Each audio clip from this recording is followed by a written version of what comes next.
আজ 10ই মহরম, শোকাবহ ও তাৎপর্যপূর্ণ পবিত্র আশুরা।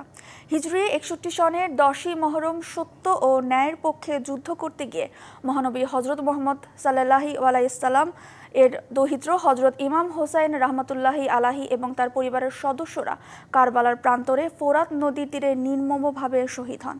কারবালার এই শোকাবহ ঘটনা অন্যায় ও অত্যাচারের বিরুদ্ধে সোচ্চার হতে অনুপ্রেরণা যোগায়।